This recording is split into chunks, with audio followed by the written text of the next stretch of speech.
Hola família, matestuberos! Avui anem a veure el teorema de Tales. ¿Vale?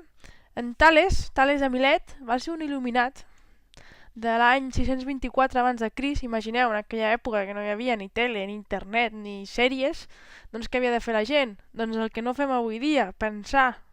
Llavors Tales va ser un matemàtic i filòsof, entre d'altres coses, i se'l coneix perquè un dels seus teoremes més importants és aquest que veurem avui, que és el teorema de Tales. Llavors, aquest teorema en què es basa? Primer, i molt important, sempre hem de tenir dos rectes que es tallen. Ja veiem aquí la recta R i la recta S que s'estan tallant. I per altra banda, hem de tenir rectes paral·leles que tallen a R i S. I si us fixeu, aquestes rectes estan generant uns segments, no? Que els veiem aquí. Doncs aquest, del punt O al punt A, tenim el segment que val 3,9 i a la recta S tenim el segment que val 5. Llavors, què va dir Tales? O de què es va adonar? No? Perquè ho va comprovar empíricament. De què es va adonar? Doncs que hi havia una relació de proporcionalitat. És a dir, que si nosaltres dividíem el segment OA entre el segment OA', ens donaria el mateix nombre que si dividim el segment AB entre el segment A'B'. Si us fixeu, és el segment de la línia blava entre el de la línia vermella. És igual, ens donarà el mateix nombre que si dividim el segment de la línia blava o AB entre el A'B', que és el de la vermella. Veieu que aquí sempre hem de mantenir, no? Que si en el numerador posem els segments de la recta R, que és la blava, per mantenir aquestes fraccions i aquesta raó de proporcionalitat, hem de tenir el mateix criteri en totes les fraccions que posem. Per tant, quina serà una altra fracció que podríem posar? Doncs que el segment BC entre el B'C' també manté la mateixa constant de proporcionalitat. Llavors, aquesta raó, no, de proporcionalitat li diem R. I aquesta R és la raó de proporcionalitat. Sí? Llavors, anem a fer un exemple. Vale? No us atabaleu. Ja sé que al principi us poseu una mica nerviosos perquè tantes lletres no esteu acostumats i us lieu, però no us atabaleu.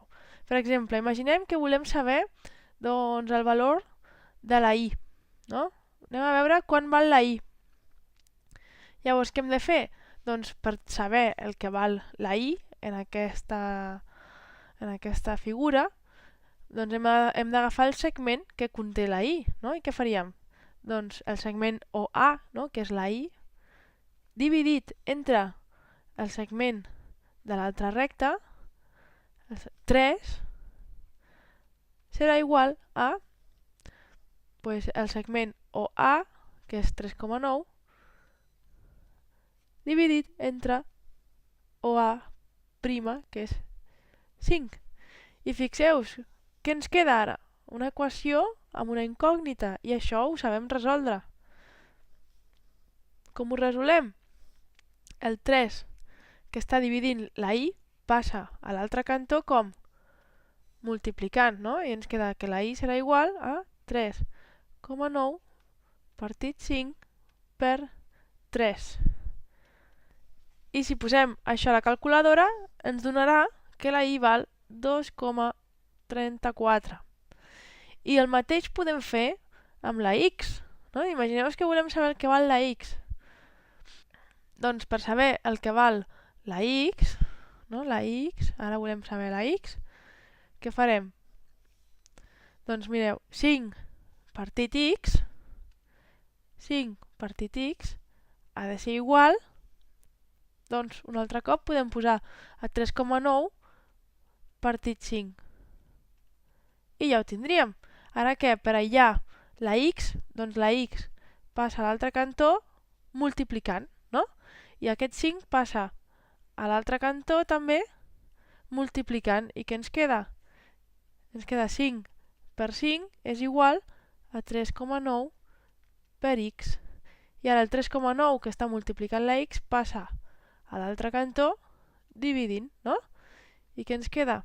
5 per 5 és 25, dividit entre 3,9, això serà igual a x. I si ho posem a la calculadora, ens dona que la x val 6,41. Així doncs, la x és 6,41. Ho posarem aquí, vale, per fer un sumari de les dades que ens han donat. La y és 2,34. I llavors, anem a comprovar que això que ens diu Tales és veritat, no? Llavors, com ho comprovem? Doncs és molt fàcil. Tenim aquí dalt que OA partit OA' ha de ser igual a AB partit AB' i que ha de ser igual també a ABC partit B'C'. Doncs anem a fer-ho, no? OA partit OA', és a dir, 3,9 partit 5.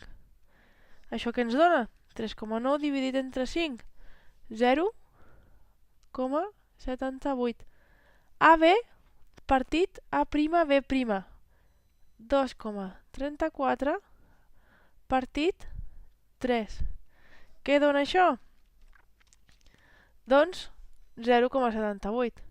Fixeu-vos que si ens hagués donat un altre nombre, voldria dir que alguna hem fet malament abans. I BC partit B'C', què és? És 5 partit 6,41. 5 dividit 6,41 ens dona 0,78. Doncs fixeu-vos que això d'aquí és la raó de proporcionalitat, és la R. Veieu que és constant. Vale? I què passaria si, pregunto, què passaria si en lloc d'escriure aquesta fórmula d'aquí haguéssim dit que OA' partit OA és igual a A'B' partit AB i és igual a B'C' partit BC. Doncs això d'aquí també és correcte, perquè si fem aquestes divisions ens donarà un nombre constant també, però en lloc de R, que és la raó de semblança, ens donaria 1 partit R.